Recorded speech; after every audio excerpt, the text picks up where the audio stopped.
Voilà, mes amis, on se retrouve à nouveau avec notre... je ne sais plus comment l'appeler. Je ne sais plus comment l'appeler. Eh bien, je vais dire avec mon frère, Monsieur Ababou. C'est plus que mon frère. C'est plus encore que ça. Et on va continuer le cours de la semaine dernière. Je vais juste faire une petite introduction. Aujourd'hui, c'est surtout Monsieur Ababou qui va parler. Et je vais faire une petite introduction pour vous prévenir de certaines choses qui risquent d'être délicates, mais je voudrais les introduire. D'abord, le cours d'aujourd'hui est pour l'élévation de l'âme du Rav Zawi de Neuilly, pour la Refoua Shelema et la réussite de l'opération de Aaron Avner Ben Monique Esther, qui est une opération très très très importante au cerveau, et on lui envoie toutes nos bénédictions pour que cette opération se fasse de la meilleure manière possible. Et pour l'élévation de l'âme de Inda Chaya Elena Bat Frimeta, ainsi que pour l'élévation de l'âme de Shimon Ben Yosef. Voilà, je vais revenir sur un point avec une autre petite introduction. La semaine dernière, on a terminé en expliquant que les nations avaient un rôle fondamental dans la venue du Mashiach, et que d'une certaine manière, même le Zohar avouait, et j'avoue que quand je l'ai lu moi-même, je l'ai déjà dit plusieurs fois, j'ai dû le relire plusieurs fois parce que je me suis dit, c'est pas possible, Chaim, tu le lis mal.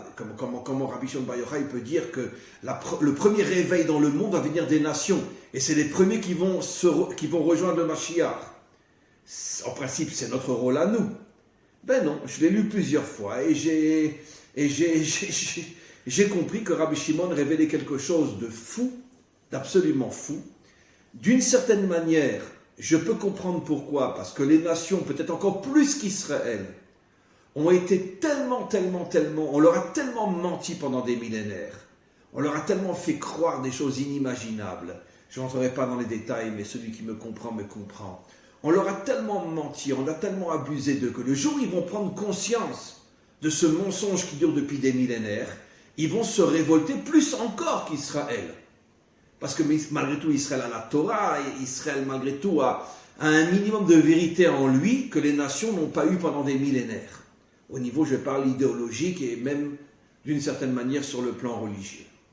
Et donc, on a expliqué que les nations avaient un rôle très très très important. D'ailleurs, comme je ne cesse de le dire, c'est pour ça qu'il y a un réveil au niveau des nations inimaginable aujourd'hui. Ce soir, j'ai un cours avec les Africains et j'ai pratiquement tous les jours des cours avec ce que j'appelle moi les Bnei Adam. Il y a des demandes qui viennent du monde entier que les nations n'en peuvent plus. Elles ont besoin d'entendre des rabbinim qui parlent. Attends, excusez-moi, je me suis insulté, je ne suis pas un arabe. Des gens qui parlent de la Torah authentique. Et aujourd'hui, j'en arrive presque à 3 cours par jour, tellement il y a de demandes. Je dirais maintenant la dernière introduction. Pour ne pas que vous soyez choqués, notre frère, notre ami, va aujourd'hui parler d'un pasteur qui était l'un des plus grands fervents du sionisme en son temps, un des plus grands amis de Herzl, quelqu'un qui lui a ouvert énormément de portes pour aller voir entre autres le pape, etc., etc., et un homme qui était vraiment un pro-juif, un pro-Israël, qui voulait le retour d'Israël sur sa terre, bien que c'était un pasteur protestant, pas catholique, un pasteur protestant, un Allemand d'origine, et un autre pasteur... De père allemand et de mère anglaise. De père allemand et de mère anglaise, donc tout ça c'est vous qui allez le dire. Vous allez présenter aussi l'autre pasteur qui a écrit le livre sur cet ancien pasteur qui vivait à l'époque de Herzl. Je voudrais juste dire que bien évidemment... nous nous attendons, monsieur Ababou et moi, à ce qu'on appelle les institutions rabbiniques, surtout françaises, vont nous critiquer. Comment vous osez parler d'un pasteur, etc., etc.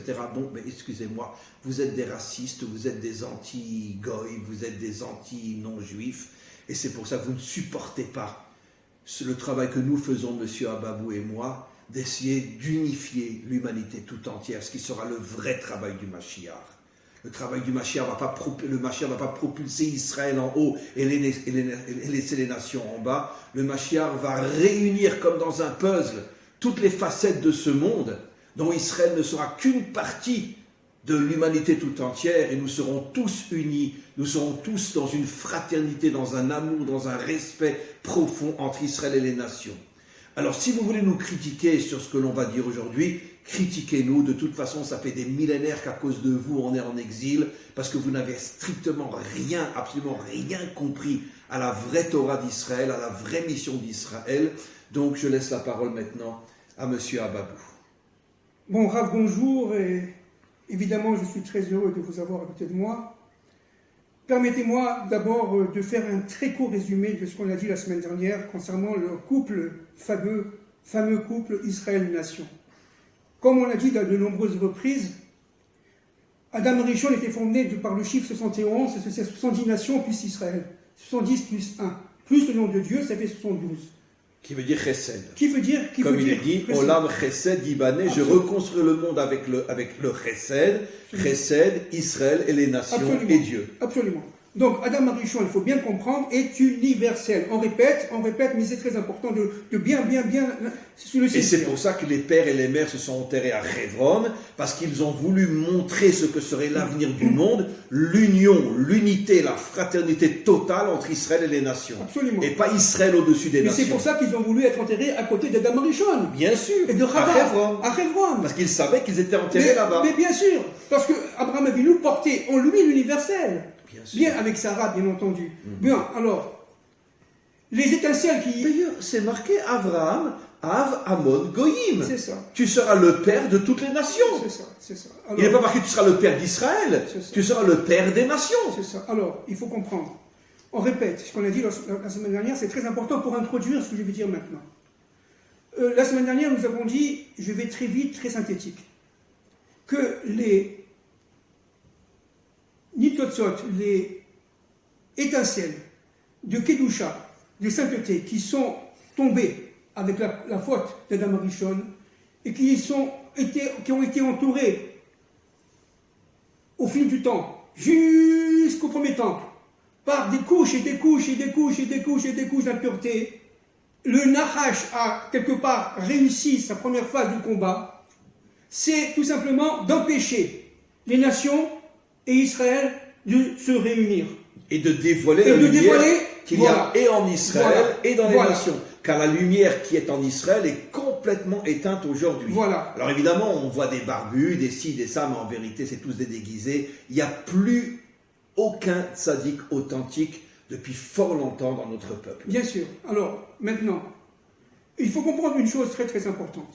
C'est que l'inconscient collectif d'Israël et l'inconscient collectif des nations ont sans cesse, quel que soit le temps, quels que soient les empires, quelles que soient les civilisations, ont été en rapport l'une par rapport à l'autre d'une manière évidemment secrète, évidemment cachée, évidemment, pour ressurgir à la fin des temps de l'histoire, exactement comme une fleur qui sort de C'est-à-dire, excusez-moi, vous êtes en train de dire que d'une manière très cachée, il y a toujours eu un minimum de relations profondes entre certains juifs et certains non-juifs, mais c'était complètement caché. Comme un atome qui est complètement caché. Exactement. Comme une fleur qui sort d'un bourgeon et de racines. C'est tout. Et ce qui est très intéressant de comprendre, c'est que, en fin de compte, les nations elles-mêmes attendaient, d'une manière évidemment secrète, Israël, la maturation d'Israël dans le temps.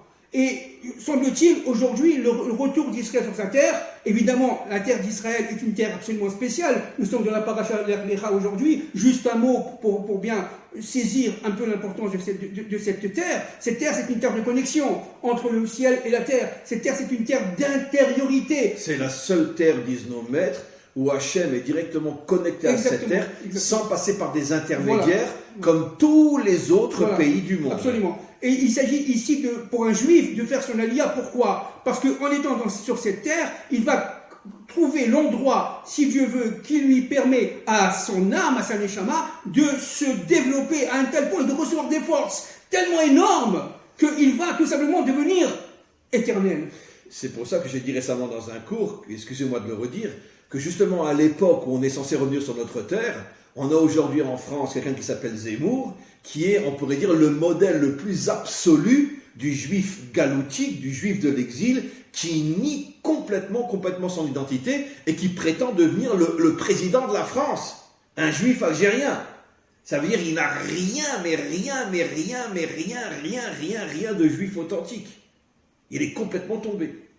Alors, Maintenant, ce qui se passe, c'est que ce couple Israël-France, Israël étant l'intériorité, la France et d'une manière générale les nations, n'est-ce pas, étant l'extériorité. Les nations amènent à Israël les sciences et l'empirisme et le rationalisme, c'est ce qu'on appelle l'extériorité de la création.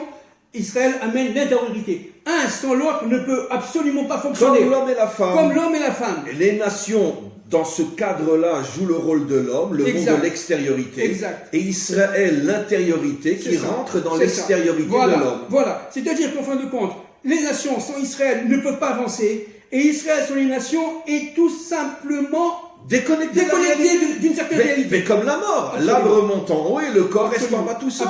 Absolument. C'est quoi la mort? C'est la déconnexion entre l'intériorité et l'extériorité, entre Israël et les nations. C'est pour ça qu'on vit dans un monde de mort. Bien sûr. Alors maintenant, il ne faut pas se méprendre. Israël doit rester Israël.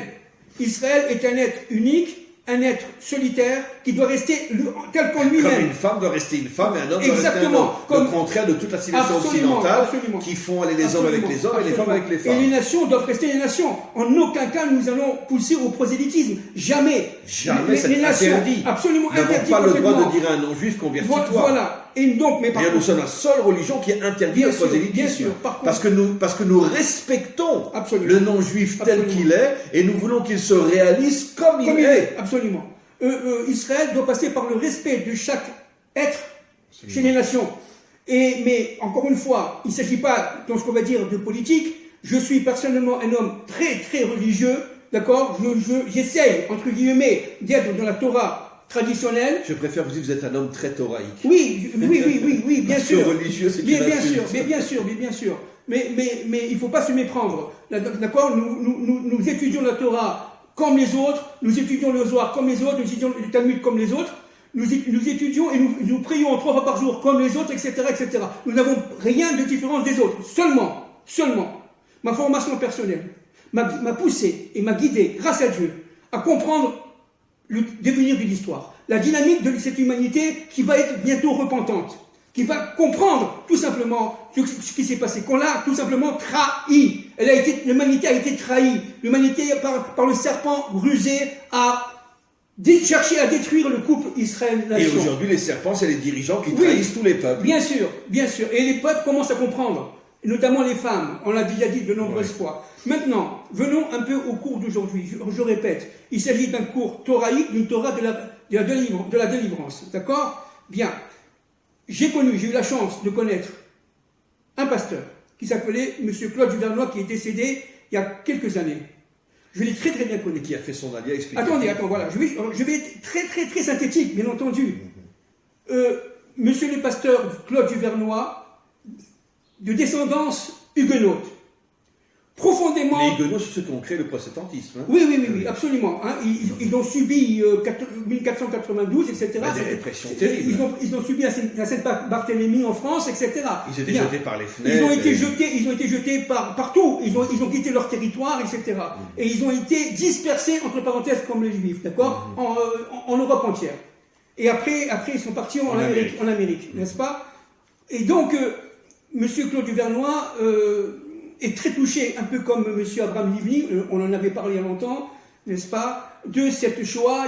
Il ne comprenait pas du tout, il était encore une fois religieux, il étudie beaucoup. Il a passé une 30aine d'années, M. Claude Duvernois, à étudier les prophètes d'Israël, qu'il connaissait véritablement très bien. J'ai eu la preuve, j'ai étudié... Tout en étant pasteur, c'était un vrai Ben Adam. En 1961, d'abord il connaît sa femme, Marianne, qui est pour moi une très très bonne amie, on se téléphone presque tous les jours.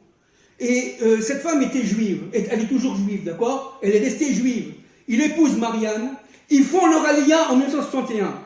Il rencontre le président à l'époque, Ben Gourion, il a de nombreuses discussions avec lui. Il rencontre le président Ben Zvi, il est chargé par le ministère israélien des Affaires étrangères de faire le lien entre Israël et les nations.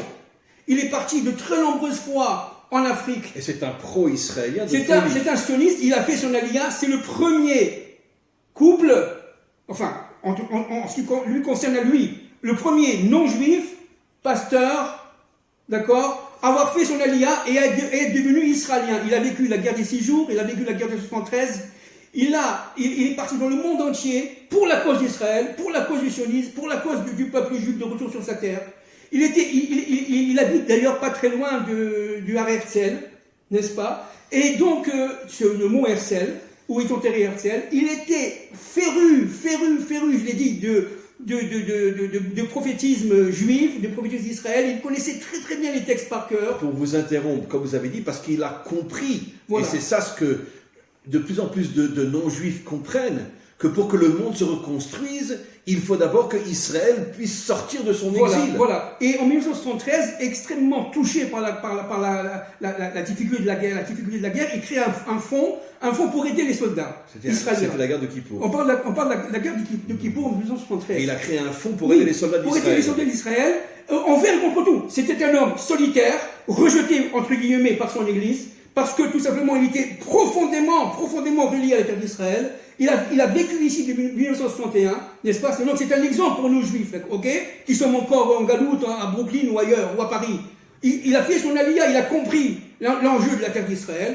Un peu comme Abraham Avinu, il a fait l'Ech Lecha, n'est-ce pas? Il est venu, il a tout laissé tomber. Il a fait des voyages très nombreux entre la Suisse, la France et Israël. C'était un envoyé, je l'ai dit, du ministère d'Israël des Affaires étrangères, officiel, et il était seul, solitaire, il avait quelques années. Il a été rejeté par... Il a été rejeté de partout. Et parce que toutes les institutions, y compris chez nous, sont toutes pourries. Et je vous dis franchement, comment je l'ai connu, j'ai envie d'avoir les larmes aux yeux, parce que j'ai entendu un pasteur parler à l'époque avec mon ami, le journaliste, dont j'ai oublié le nom, qui était du Col d'Israël, Maki Ben Abraham, son nom c'était Maki Ben Abraham, et il parlait exactement du retour d'Israël sur cette terre. Il parlait véritablement ce que j'avais moi de l'intérieur en tant que juif, en tant qu'Israël. Il avait, en tant qu'hébreu, il parlait exactement comme je parlais. Je dis, c'est pas possible qu'un non-juif parle comme moi. Je parle des années 1994. Un pasteur 1994, d'accord. Depuis, nous avons eu évidemment de très nombreuses réunions, etc. Alors, ce pasteur-là a écrit un livre. En 1961... Juste pour vous interrompre, excusez-moi. Le réveil, même chez les hommes religieux non-juifs, est en train de se faire de plus en plus. Je vous l'ai souvent dit, excusez-moi, l'un de mes plus grands amis a été Don Alberto, qui était le chef prieur de la basilique Saint-Pierre au Vatican. Un homme exceptionnel, mais je n'ai pas de mots pour le décrire. Et aujourd'hui en Israël, depuis plus de 16 ans, j'ai toutes les semaines un pasteur évangélique qui vient à mes cours, qui porte un Magen David, qui est un homme exceptionnel, un homme incroyable, un homme fabuleux. C'est le pasteur Fulhoz. Oui, bien sûr. Et on est des amis. Il connaissait très bien Claude Duvernois d'ailleurs. Oui, je sais qu'il le connaissait très bien. Et qui a un amour d'Israël, un amour du peuple juif. Je parle de ce pasteur qui vient à mes cours depuis une semaine. Et il porte un Magen David sur lui. Ça veut dire que même chez les, entre parenthèses, les religieux qui restent ce qu'ils sont, attention, bien sûr, mais qui comprennent combien on leur a menti au sujet d'Israël, et il y a un retour, un réveil incroyable de ces gens-là vers l'amour d'Israël et vers l'amour de la terre d'Israël. Encore une fois, il s'agit pas... Et il vit ici à Jérusalem. Voilà, encore une fois, Israël doit rester fidèle à ses pères. Israël doit rester fidèle à la parole de Dieu. Israël est un peuple solitaire. Que ce soit clair et net. Il ne s'agit pas du tout de s'assimiler. Shalom, que Dieu nous en préserve. Il faut devenir hébreu, comme Abraham l'était. Il faut arrêter d'être juif et redevenir ivri. Abraham a ivri, Abraham l'hébreu. Voilà. Alors, parce que être juif, c'est un terme galoutique. Bien sûr. La première fois que le mot juif apparaît dans la Torah, c'est quand on était en Babylonie. Bien sûr. Cessons d'être juifs. On n'est pas des juifs. Bien sûr. On est des hébreux, surtout revenus sur notre terre. Absolument, absolument. Alors, regardez, il s'agit d'un livre qui m'a énormément touché. Donc, ce fameux pasteur que vous avez connu écrit au sujet d'un autre pasteur qui vivait à l'époque de Herzl. Absolument, alors le pasteur s'appelle Claude Duvernois, bien entendu, c'est l'écrivain. Et ce livre, voilà, je le montre, je le présente, voyez, il s'appelle Le Prince et le Prophète. Et il a eu une préface d'André Chouraki. André Chouraki est aujourd'hui décédé, il était le vice-maire de Jérusalem. Et André Chouraki était vice-maire de Jérusalem. Oui, il a été vice-maire de Jérusalem. Et le Prince et le Prophète a été vendu, évidemment, dans les milieux, disons, entre guillemets, protestants, mais il mérite véritablement d'être compris et d'être connu aux éditions Emet. Aux éditions Emet, E-M-E-T-H. Alors pour ceux qui s'intéressent, aux éditions Emet. Emet veut dire vérité. Voilà. Car c'est un livre de vérité. Parce que c'est un livre de vérité. Alors écoutez-moi bien. Il a écrit cela vraiment d'une manière tout à fait fortuite parce qu'il était avec sa femme, dans ses enfants, il a 2 filles, dans le kibbutz du Nord. Ah, il vivait dans un kibbutz? Oui, au début, nous sommes en 61, 62. Ah, D'abord, il a fait son alia dans un kibbutz. Ok. Incroyable. Et ils l'ont accepté dans un kibbutz? Ils l'ont accepté dans un kibbutz. Parce donc que ils ont compris qui il était. Voilà. Alors il y a eu des difficultés, à un moment donné il ne voulait pas, bon bref, je ne rentre pas dans les histoires, c'est trop long, c'est pas le propos en tout cas, et il a écrit ce livre. Il a écrit ce livre pour une raison très simple, c'est parce que lui étant sioniste, profondément sioniste, amoureux véritablement de la terre d'Israël, sachant que les Juifs du retour sont les Juifs qui vont amener, si vous voulez, la délivrance finale, eh bien, il s'est intéressé à ce pasteur. Alors qui est M. William Eschler? William Eschler. William Eschler, je vais faire un pasteur, mais qui a vécu longtemps. Alors, je vais vous expliquer. Alors, William Eschler, c'est un être absolument extraordinaire, unique, rejeté évidemment par toutes ces églises, mais de père allemand et de mère anglaise. Il parlait donc très très bien l'allemand, il parlait très très bien l'anglais. Et il perd sa mère très très jeune. Il est né dans les années 1845, vous voyez. Et il perd sa mère très jeune et sa tante le pousse à être pasteur. Et il se met d'une manière très vite, il est très jeune, il se met très très très vite à la recherche du Emet, de la vérité. Et il a commencé tout simplement à étudier les prophètes d'Israël.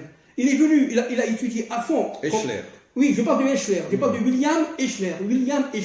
Et il est revenu à fond dans l'Ancien Testament, sur l'appel que les nations appellent l'Ancien Testament, n'est-ce pas? Et il a étudié vraiment très profondément. Il était tellement féru des prophètes d'Israël qu'il avait une redingote avec des très grandes poches. Nous sommes évidemment dans les années 1860, hein, d'accord, des très grandes poches, toujours ouvertes. Il fuinait dans les libraires, cherchait les livres de Torah, des livres bibliques, d'essence biblique, mais extrêmement secrets. Il était féru il cherchait la vérité nuit et jour et nuit, et il était toujours plein de cartes d'Israël, cartes antiques et du Moyen-Âge, etc. Il avait toutes les... C'était inimaginable. Et il pénètre, grâce à la Société de Londres, il a fait partie de la Société biblique de Londres en 1882, n'est-ce pas? Il commence à se faire connaître des grands, évidemment des princes. D'abord, un mot sur le personnage. Dès qu'il entend les premiers pogroms d'Odessa, M. Eschler prend avec une équipe le train. Et à l'époque, c'était pas facile d'aller d'Allemagne en Russie. Hein. Bon, il prend le train, plusieurs jours de train. Il arrive là-bas. Il est accueilli. Il s'est fait accueillir par des responsables de la communauté juive de là-bas, qui l'ont reçu d'ailleurs les bras ouverts. Et il a eu tout de suite en face de lui des rabbins. Les rabbins, ils ont dit, Monsieur Eschler, on ne veut pas vous entendre parce qu'on connaît leur directeur. Il a fulminé. Il a dit, mais enfin, vous ne comprenez pas que nous sommes dans l'ère du retour. Vous ne comprenez pas qu'il faut des combattants en Eretz Israël. Il faut absolument qu'il y ait des agriculteurs, des ouvriers. Il faut faire passer de cette terre de marécage et de désert à une terre de fertilité. C'est écrit dans la Torah. Nous sommes dans le temps du retour. Regardez, je vais vous donner un exemple. Lui, il le dit au rabbin. Oui, lui, il le dit au rabbin. Regardez. Eschler, alors je lis, hein, c'est pas sur Eschler, Eschler se lance dans de rudes controverses bibliques avec de nombreux rabbins qui s'opposent au déclenchement du mouvement sioniste sous prétexte que le Messie seul déclenchera l'ultime retour en terre d'Israël. Ça veut dire, la réaction des rabbins, c'est une réaction purement catholique. Alors, ça veut dire tout ne dépend que du Messie. Voilà. Nous, on n'a rien à faire. Voilà. C'est-à-dire que les rabbins de l'époque jusqu'à aujourd'hui sont tous des cathos. Voilà, alors regardez. Dieu n'hésite jamais à utiliser des hommes qui ne sont ni théologiens ni prêtres, il répond. Il dit, mais vous n'avez pas compris, certes, il faut compter avec des miracles, mais il se présente toujours en complément de l'action populaire. Et comme je dis toujours, que le Mashiach ne viendra pas du monde rabbinique, il viendra de tout en bas, comme il est dit dans le verset, Ish Tsemar ou Mitarta Bitzmar, il viendra du bas. Ça sera un homme qui fera partie du peuple, et non un rabbin et toutes ces choses-là. Alors regardez, les hommes, alors je continue à citer Eschler, les hommes que Dieu appelle ne sont jamais des petits saints. Et le Messie viendra quand Israël aura retroussé ses manches et aplani les sentiers à Jérusalem même, et dans le désert du Negev, appelé à revivre lui aussi. Nous sommes en 1882. Mais comment un pasteur peut Voilà. parler comme Oui, ça? monsieur. Oui, monsieur. À mon avis, il doit être d'origine juive. Alors c'est pas attendez, possible. regardez ce que dit le pasteur Eschler à peu près à cette même époque, disons après avoir connu Herzl 20 ans après. Oui. Regardez. Enfants d'Abraham, réveillez-vous. En tant que chrétien, je crois également dans le mouvement sioniste, car selon la Bible et ses prophètes antiques, et croyez-moi, ils connaissaient très très très bien, un État juif doit s'élever en Terre Sainte. Il me semble qu'après les signes de notre temps, que les Juifs retrouveront bientôt leur patrie bien-aimée, ce grand et merveilleux pays que Dieu a donné à Israël. Ainsi, non seulement les prophètes, mais toute la nature répond à Dieu. Israël, reviens dans ta patrie. Je suis certain que l'établissement d'un État juif avec le soutien des princes européens marquera le salut annoncé par Ésaïe, Michée, et Zacharia et les autres. Voilà, le pasteur. Alors, il savait intimement, dans son intimité, dans sa Il profondeur. avait une forme de prophétie. Exactement, Il avait une connexion avec le vrai Dieu de manière incroyable. D'ailleurs, le prince est le prophète. Il l'appelle le prince et le prophète. Non, le prince étant Herzl, le prophète étant, pour lui, pour M. Eschler. Alors ce Eschler-là, il cherchait nuit et jour. Alors évidemment, il était devenu nonce apostolique de l'ambassade d'Angleterre à Vienne. D'accord ?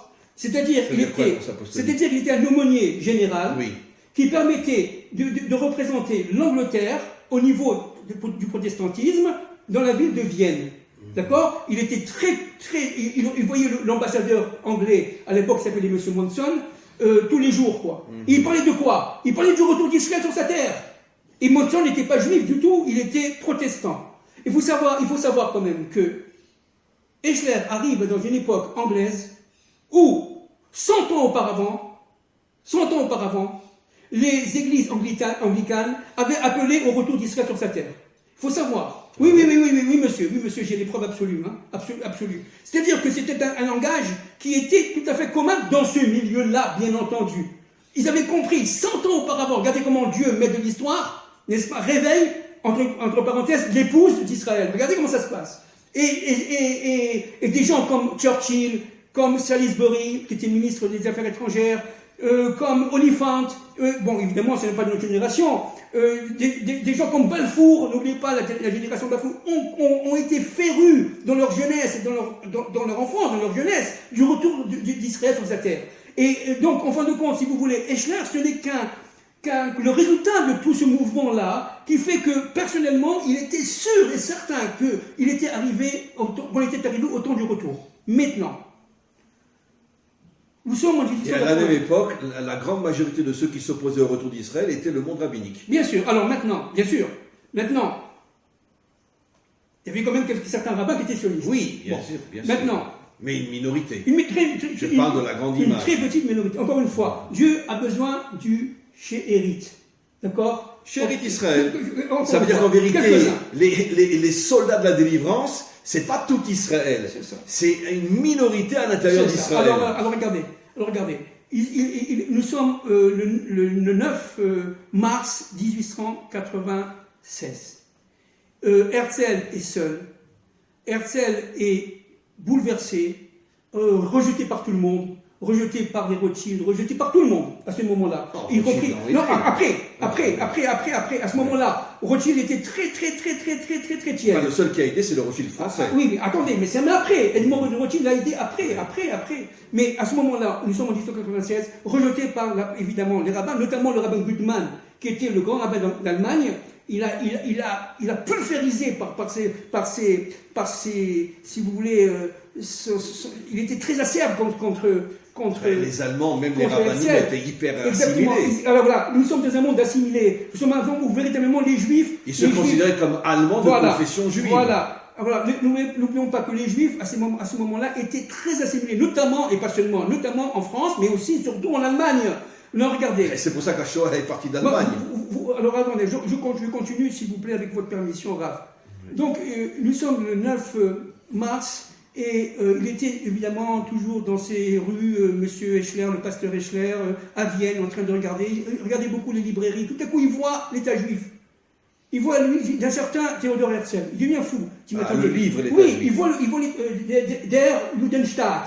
D'accord. Et il voit l'État juif, il dit qu'est-ce que c'est ça? C'est exactement le parcours intérieur de moi. Qui c'est ce bonhomme? Alors il rentre chez le libraire, qu'il connaissait très bien, d'ailleurs c'était un très bon ami à lui, il dit mais monsieur le libraire, qui c'est ce Herzl? Il dit comment vous connaissez pas Herzl? C'est un dramaturge, il écrit des pièces de théâtre, il est docteur en droit, c'est un avocat, etc. Mais il aime beaucoup, ses pièces ont eu beaucoup de renommée à son époque, n'est-ce pas?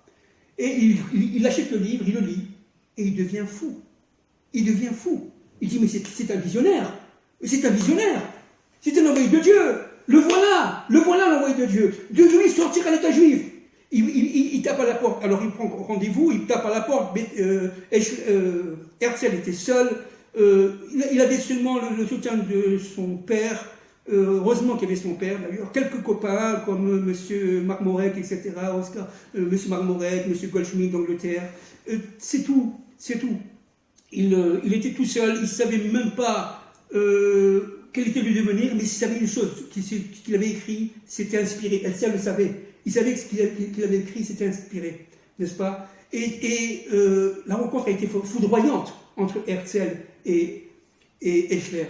D'abord, Herzl a été extrêmement touché de voir un pasteur, un goy, qui vient me voir à moi, qui parle d'État juif. Qu'est-ce que ça veut dire? Il va vouloir me convertir. Il se lève, Herzl, il dit jamais, j'accepterai jamais d'être converti. Ce que vous dites, c'est vrai. Hein? Alors il regarde, et voilà, si vous voulez, la première réaction de du révérend Eschler en voyant Herzl. Docteur Herzl, me voici. Depuis des années, je vous attendais. Depuis des années, je vous annonce aux princes, aux hommes d'État, aux dignitaires ecclésiastiques que je rencontre. Je vous ai préparé la voie. L'heure a sonné. Votre idée vaincra. Considérez-moi comme étant à votre service, au service de votre cause. Herzl était complètement abasourdi. Excusez-moi de vous interrompre, mais vous savez que 99,9% du monde juif et non juif ne savent pas ce que l'on est en train d'expliquer aujourd'hui. Ça veut dire que finalement, le retour d'Israël sur sa terre est venu d'une alliance entre Israël et les nations, c'est-à-dire au niveau individuel. Mais ça montre le futur du monde. Exactement. L'unité entre Israël et les nations. Mais c'est de la folie. C'est exactement. Ce qui se passe au niveau microcosmique, ça veut dire au niveau d'un couple qui s'appelle Eschler-Herzl, Herzl étant le côté masculin qui l'a écrit, et Eschler étant le côté féminin, les nations, parce qu'il va nous faire présenter. On va voir tout à l'heure, grâce à Eschler, il a connu, je ne sais pas si vous vous rendez compte, l'empereur d'Allemagne, Guillaume II. Qui lui a fait présenter Eschler, le pasteur, lui a fait présenter les plus grands dignitaires de ce monde. Oui, absolument. Notamment l'empereur d'Allemagne, et pas seulement, tous les princes d'Europe ont été connus. Et le pape aussi. Après, en 1903, d'accord. Mais nous sommes là dans les années 1898-97. Je ne sais pas si vous vous rendez compte. Eschler était présent au premier congrès sioniste en 1897. À Bâle. À Bâle. Eschler y était. Oui, bien sûr. Alors, écoutez-moi. Ils étaient tellement copains, tellement amis, que pendant 8 ans, c'est parce qu'entre 1996 et 1904, le pauvre, c'était l'année malheureusement de la mort d'Herzl, pendant 8 ans, 1996-1904, ils étaient pratiquement ensemble presque tous les jours. Presque tous les jours. Eschler a été fidèle à sa parole. Il a été partout il lui a ouvert toutes les portes. Toutes les portes qui à l'époque étaient complètement scellées. C'était quoi Herzl devant l'empereur d'Allemagne? Je ne sais pas si vous vous rendez compte. Sans Eschler, il ne pouvait pas avoir cette pénétration au Foreign Office anglais. Il a fait pénétrer l'Angleterre profondément, jusqu'au niveau du Churchill, jusqu'au niveau du Balfour. C'était quelque chose d'inouï. Et Herzl, évidemment, encore une fois, seul, rejeté en bonne partie par sa femme, se retrouvait tout simplement... sa femme l'a quitté, Herzl d'ailleurs. Sa femme l'a quitté, elle est revenue à la fin de sa mort. Bon, bref, c'est très compliqué le rapport, mais sa femme n'a pas compris du tout. Elle ne voulait pas de sionisme. Elle ne voulait pas de sionisme. Elle était très assimilée. Comme la majorité des Juifs de l'époque. Elle était très assimilée. On est en exil et on y est très bien. Voilà. Jusqu'à ce qu'arrive la Shoah. Voilà. Alors regardez donc un point très très intéressant. Regardez ce que dit Eschler à Herzl. Allons, Théodore Herzl, non pas à la vie et à la mort, mais bien l'an prochain à Jérusalem. On parle d'une nation, d'accord? On parle d'un pasteur. On parle d'un pasteur qui dit, alors que les rabbins allemands de l'époque, beaucoup de rabbins allemands, n'est-ce pas, étaient contre lui, et ils ont demandé d'enlever le nom de Jérusalem, j'ai les preuves rares, et le mettre l'an prochain à Berlin. Oui, monsieur, certains rabbins incroyables, allemands, de l'époque, évidemment de l'époque, et j'ai les preuves, j'ai les livres à la maison, n'est-ce pas, ont demandé de retirer Jérusalem et de mettre Zurich, Paris, Berlin, etc. Jusqu'à aujourd'hui, on joue à l'autruche. Et on se pose la question, pourquoi il y a eu la Shoah? Voilà. La Shoah est venue directement à cause des Juifs allemands, qui étaient de véritables ordures, à quelques exceptions près, qui refusaient leur identité juive, qui étaient plus allemands que tout, qui ne voulaient absolument pas du retour d'Israël sur sa terre, et qui se comportaient comme de sales débauchés en Allemagne. Alors regardez. Et c'est eux qui ont amené la Shoah. Alors regardez. D'ailleurs, nous sommes à 30 ans avant la Shoah, là, entre parenthèses. Nous sommes à 30-35 ans avant la Shoah. C'est terrible, c'est terrible. Regardez.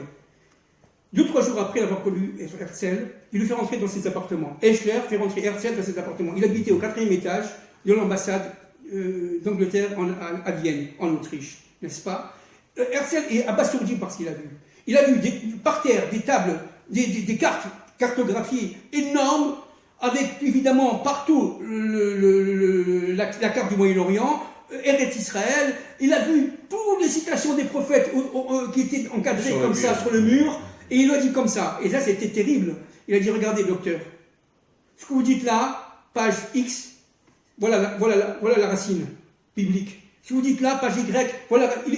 Il a montré toute la source biblique prophétique de l'intuition d'Herzl. Qui n'étudiait pas la Bible. Mais bien sûr, alors, oui, mais attention, Herzl il était complètement assimilé, mais quand même, dans son enfance... Mais il restait juif. Attendez, dans son enfance, il a quand même étudié avec son grand-père, et le parcours du Rav Al-Khalai, et les grandes idées du Rav Al-Khalai. Ça, c'est une première chose.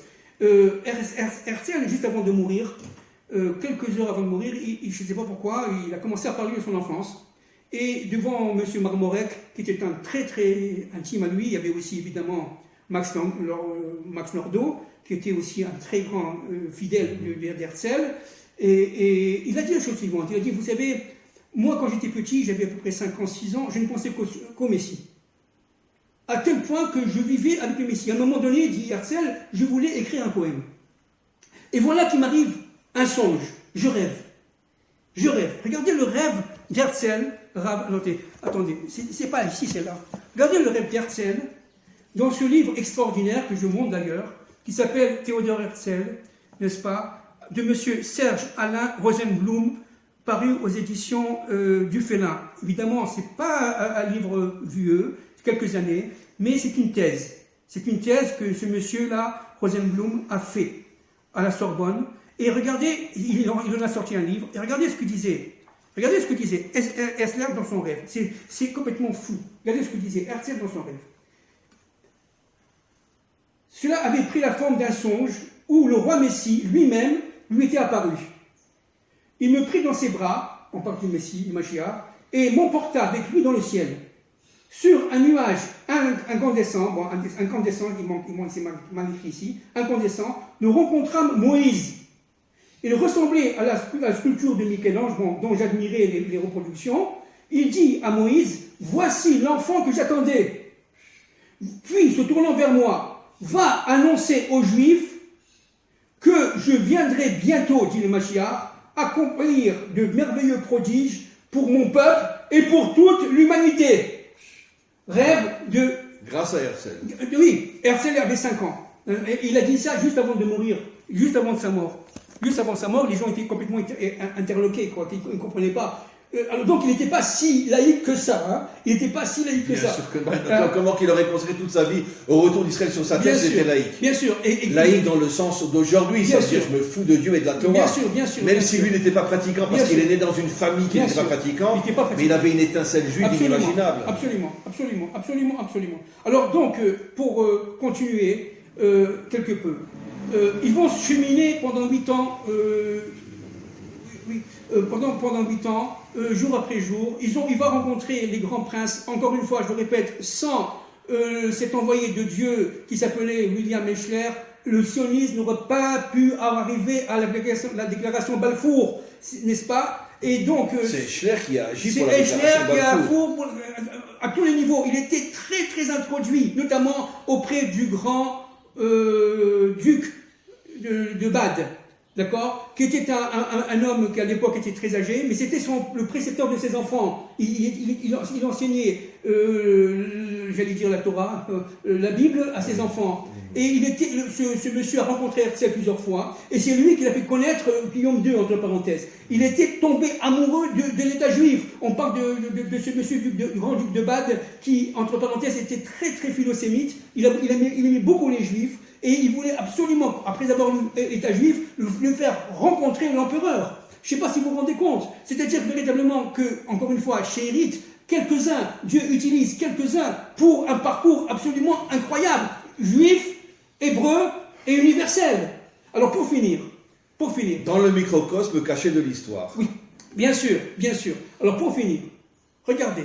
Vous savez que la Torah, le Tanakh, la Bible en français, nous dit que l'un des plus grands fidèles amis de David était un non-juif. Oui, bien sûr.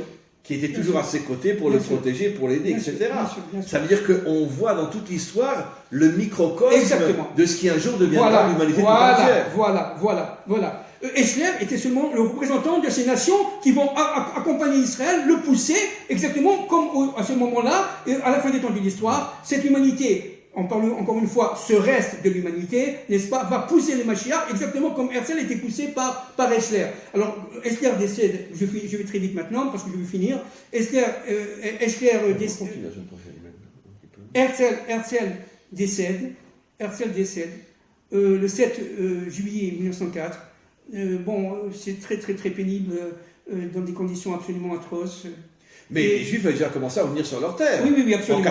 En 1982. Ah oui. Zichron Yaakov, avec les OVV de Sion. Ça veut dire qu'en 1982, des milliers de Juifs commencent à venir sur leur terre. Oui. Alors, Et ce qui est le mérite de Herzl, d'avoir pu voir de ses propres yeux que toute sa vision commence à se réaliser. Oui, absolument. Et donc, avant Herzl, il y avait quand même Moses Hess. Moses Hess, entre parenthèses, on peut en revenir la semaine prochaine si ça ne vous dérange pas, parce que c'est quelque chose que vous connaissez bien. Moses Hess est enterré à Tibériade. Moses Hess est juif. C'était un des compagnons de Karl Marx et d'Engels. Ils étaient 3 au début, n'est-ce pas? Et bon, j'en parlerai, vous savez quoi? On en parlera la semaine prochaine. Alors maintenant, je finis juste en conclusion. Je finis. Donc, ce monsieur Eshler, ce vétéran, va, à la mort d'Herzl, prendre, son bâton de pèlerin et taper aux portes. Il savait qu'un phénomène terrible allait arriver. La Shoah. Il tapait aux portes, il disait: mes frères juifs, sortez, quittez l'Allemagne, quittez l'Europe, ne restez pas en Europe, je vous en supplie. On le prenait pour un fou, bien entendu. Encore ce révérend, un pasteur, il ne comprenait rien du tout. Mais le Messie va venir, il va nous sauver, enfin. Et c'est dramatique, c'est à pleurer. Comme je dis toujours, il n'y a pas plus catho qu'un juif. C'est la vérité. Ce que je dis, c'est vraiment la vérité. Et il est mort seul. Eshler est mort en 1931, seul, n'est-ce pas? Il n'a jamais eu d'argent, l'argent ne l'intéressait pas du tout. Ce qu'il voulait, il cherchait le émettre, il cherchait la vérité. Il est mort seul en Angleterre. Et il n'avait même pas d'argent pour acheter des chaussures. La petite histoire, pour finir, il mettait autour de ses pieds du papier journal, du Times, à l'époque c'était le London Times, pour pouvoir supporter la neige. Il marchait comme ça. C'était devenu véritablement... Tout le monde l'avait lâché. Ouais, il était seul. Parce que le mensonge lâche toujours la vérité. Voilà. Et la majorité de l'humanité du côté du mensonge, pas du côté de la vérité. Voilà, avant la fini là. On en reparlera avec votre accord. Oui, on continue, même peut-être voir encore d'autres textes dans le livre, Mais bien sûr. Bon, écoutez, une fois de plus, la conclusion c'est que il n'y a plus de mots. Il n'y a plus de mots pour des échanges pareils. Ce qui est terrible, c'est qu'il a été caché. Cet épisode a été caché. Mais personne ne le savait. Mais si vous ne l'aviez pas dit, moi je ne le savais même pas. Mais personne ne le sait. Même aujourd'hui en Israël, personne ne le sait. Mais la plupart des gens qui sont même du côté d'Herzl ne connaissent pas cette histoire-là. Absolument, c'est très très caché. Parce que d'une certaine manière, la majorité des Juifs refusent d'admettre qu'on a besoin de cette relation, de cette amitié profonde entre Israël et les nations. Ils le refusent. Il faut dire qu'ils ont beaucoup souffert. Oui, d'accord, mais ils n'ont pas souffert des peuples d'abord, ils ont souffert des dirigeants. C'est les dirigeants qui étaient antisémites, jusqu'à aujourd'hui. Mais en vérité, les peuples eux-mêmes n'ont jamais osé ouvrir la bouche, ou certains étaient manipulés, bien sûr, par les dirigeants religieux ou politiques. Mais c'était évident que tout... Mais la plus grande... Ma mère, pendant la Shoah, elle a été sauvée par qui? Mais par une famille française. Et combien de Juifs ont été sauvés dans la Shoah en France par des Français? Combien? Donc c'est bien la preuve que dans le peuple, il y a cette compréhension que Israël et les nations doivent s'unir. Évidemment. Je n'ai pas de mots pour vous remercier, M. Ababou, je n'ai pas de mots et on continue la semaine prochaine. Si Dieu veut.